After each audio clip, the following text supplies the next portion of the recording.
बऱ्याचशा लोकांचे SMS call आणि काही लोकांचे DM सुद्धा इंस्टाग्रामवर प्राप्त झालेले आहेत।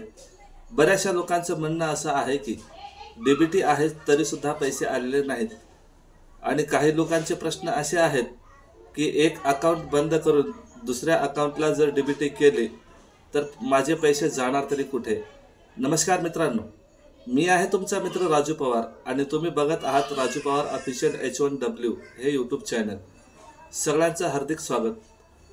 मित्रांनो, माझी सगळ्यांना एकच विनंती आहे की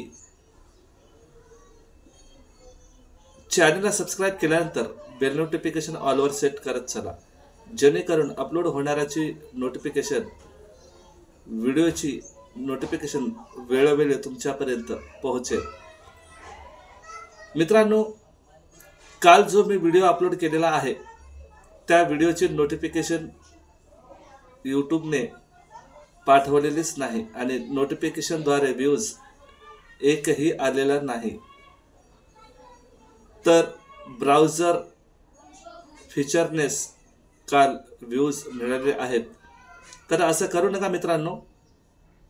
व्हिडिओ बघण्याकरिता तुम्हाला डाटा लागतो आणि व्हिडिओ अपलोड करणाऱ्याला बघणाऱ्यापेक्षा अधिक डाटा खर्च करावा लागतो, तेव्हा कुठे एक व्हिडिओ अपलोड होत असतो। मित्रांनो, एक व्हिडिओ अपलोड करण्याकरिता किमान 3 ते 3.5 GB डाटा खर्च होत असतो।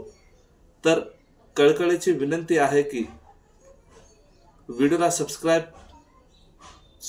चॅनलला सबस्क्राइब केल्यानंतर व्हिडिओला लाईक करायला आणि बेल नोटिफिकेशन ऑलवर सेट करायला विसरू नका। शेअर आणि कमेंट नक्की करत चला मित्रांनो। तर मित्रांनो, सुरू करूया आजचा आपला व्हिडिओ।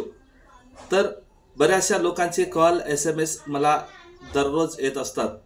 DBT असून सुद्धा पैसे मिळत नाहीत आणि एक अकाउंट बंद करून दुसऱ्या अकाउंटची DBT केल्यानंतर काय होईल याविषयीची माहिती आजच्या या व्हिडिओमधून मी तुम्हाला देण्याचा प्रयत्न करत आहे। जर तुम्ही व्हिडिओ शेवटपर्यंत बघितलात तरच तुम्हाला पैसे मिळतील, अन्यथा मिळणार नाही। मग याकरिता तुम्हाला करायचं काय आहे आता मी तुम्हाला सांगणार आहे। DBT ॲक्टिवेट आहे तरी सुद्धा पैसे तुमच्या खात्यावर जमा होत नाहीत। बघा मित्रांनो, कसं होतं की बऱ्याचदा असं होतं की 2 अकाउंट 3 अकाउंट लोकांचे असतात, तर कोणत्या खात्यावर पैसे जमा झालेले आहेत हे नेमकं कळतच नाही। पूर्वी एका अकाउंटवर पैसे यायचे, आता ते येणं बंदच झालेलं आहे। याचा अर्थ असं होत नाही की तुम्हाला पैसे येतच नाहीत, पैसे येतात, पण ज्या अकाउंटला DBT आहे त्याच अकाउंटवर तुमचे पैसे जमा होत आहेत। तुम्हाला जर कळत नसेल कोणत्या अकाउंटला DBT आहे हे जर तुम्हाला बघायचंच असेल तर तुम्ही सायबर कॅफे, त्याला आपण नेट कॅफे पण बोलतो आणि सेतू पण म्हणत असतो, बरोबर ना। तिथे तुम्हाला जो मोबाईल नंबर तुम्ही खात्याशी लिंक केलेला आहे तो मोबाईल क्रमांक, आधार कार्ड आणि पासबुक हे तुम्हाला तिथे घेऊन जायचं आहे। मग तुमच्या आधार कार्डला कोणकोणते अकाउंट नंबर लिंक आहेत ते तुम्हाला तिथे बघायला मिळेल आणि तुम्हाला हे सुद्धा बघता येईल की कोणत्या खात्याशी तुमचं DBT लिंक आहे हे सुद्धा तुम्हाला कळेल।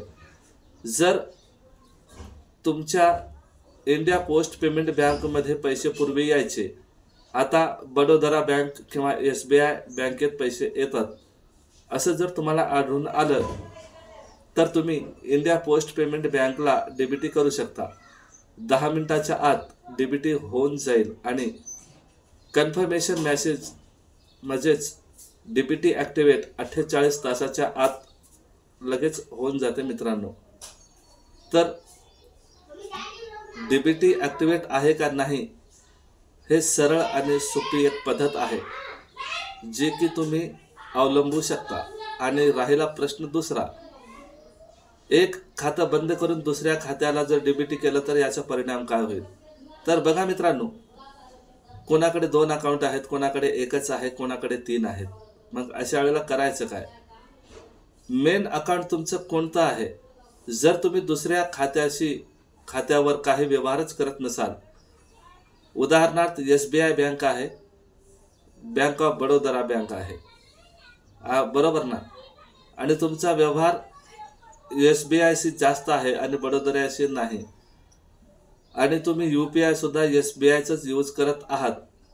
जर असं काही असेल तर बडोदरा बँकेची जरी DBT असेल तरी सुद्धा तुम्ही SBI खात्याशी DBT करू शकता.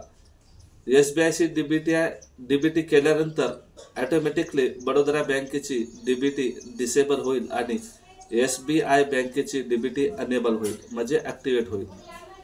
तर मित्रांनो, ॲक्टिवेट झाल्यानंतर तुमचे संजय गांधी निराधार पेन्शन जे काही आहे ते DBT केलेल्या खात्यावर वर्ग करण्यात येईल. तर मित्रांनो, हा होता आजचा छोटासा व्हिडिओ नक्कीच तुम्हाला आवडला असेल. जर आवडला असेल चॅनलला सबस्क्राईब करून बेल नोटिफिकेशन ऑलवर सेट करा. इतरांपर्यंत व्हिडिओ शेअर करा. मित्रांनो, लाईक करण्याकरिता एकही पैसा लागत नाही. तर विनंती आहे, व्हिडिओला लाईक केल्यानंतर एकच नोटिफिकेशन यूट्यूबपर्यंत पोहोचते.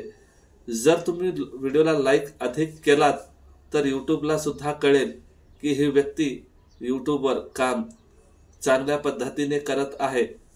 मग चॅनलला पुढे पाठवण्याचं काम यूट्यूब अल्गोरिदम करत असतं मित्रांनो.